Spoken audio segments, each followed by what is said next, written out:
So you've just looked down and then suddenly you've noticed this warning light appear. Don't panic. In this video, I'll show you what it means and what to do when the DPF warning light comes on.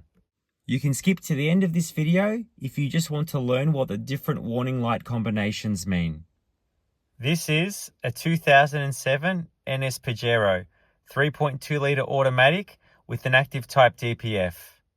Here we've got a cheap OBD dongle and a phone running Talk Pro to monitor some of the sensors and values in the ECU. By monitoring parameters in the ECU, we're going to see how the car completes a DPF regeneration. Over here, we've got the soot loading values. In particular, the calculated summation value is quite high. Because of this, the ECU has decided to turn on the DPF dash light to alert the driver. I just want to add that under normal driving circumstances, the car does not alert the driver to the fact that it's doing a DPF regeneration. It's only because of continuously failed burns does the light eventually illuminate to alert the driver to go on a decent drive so that it can complete its burn. We'll now go for a 10 to 15 minute drive so that the car can successfully finish the DPF regeneration.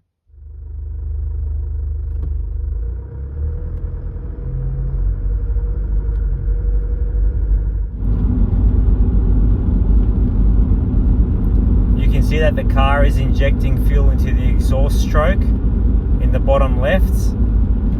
It does this so that it can raise the exhaust temperatures up to optimal conditions so that it can start the burn.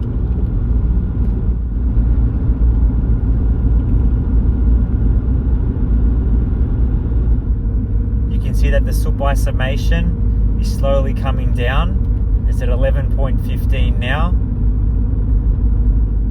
I just need to drive normally and the car will happily do the DPF regen.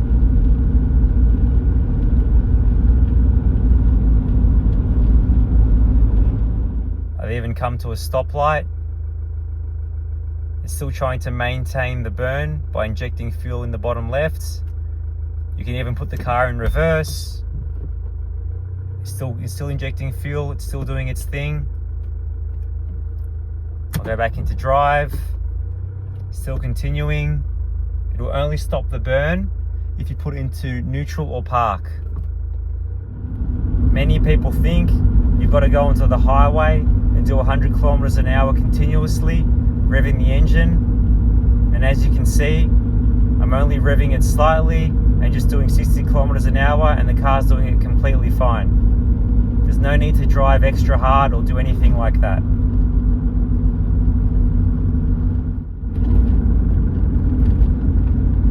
And just like that, the DPF regeneration is finished and the dash light has gone out. You can see the exhaust temperatures are slowly coming down.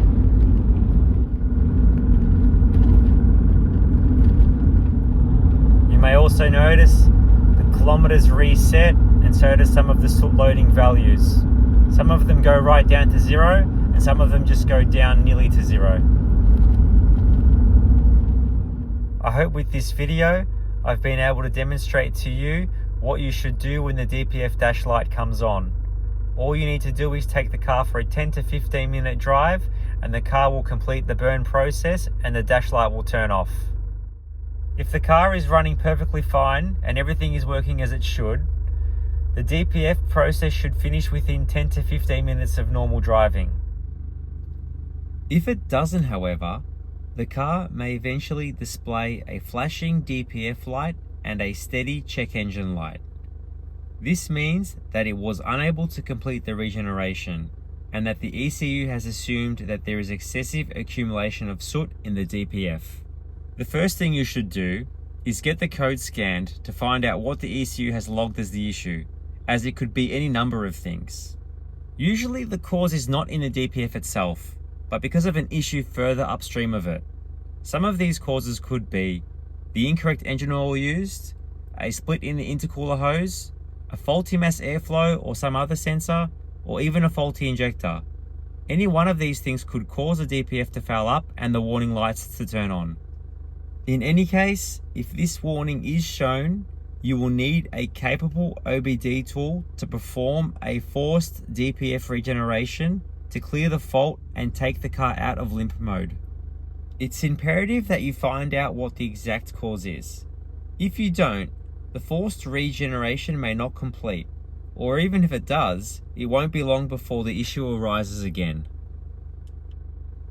Although far less common, the other warning that could show is a single flashing DPF light. This means the ECU has assumed that the oil level has excessively increased. In the Pajero, there isn't actually a physical oil level sensor. Rather, the ECU uses various calculations to assume the amount of oil dilution and consumption. During the automatic regenerations, there is a normal amount of oil dilution that occurs when diesel gets into the sump. This tends to vapor off on longer drives as the oil heats up and is factored into the ECU's calculations. Sometimes when excessive regenerations occur, the calculations increase beyond an acceptable limit and this warning will appear. This warning needs to be attended to by changing the engine oil and by using a capable OBD tool to reset the oil level in the ECU.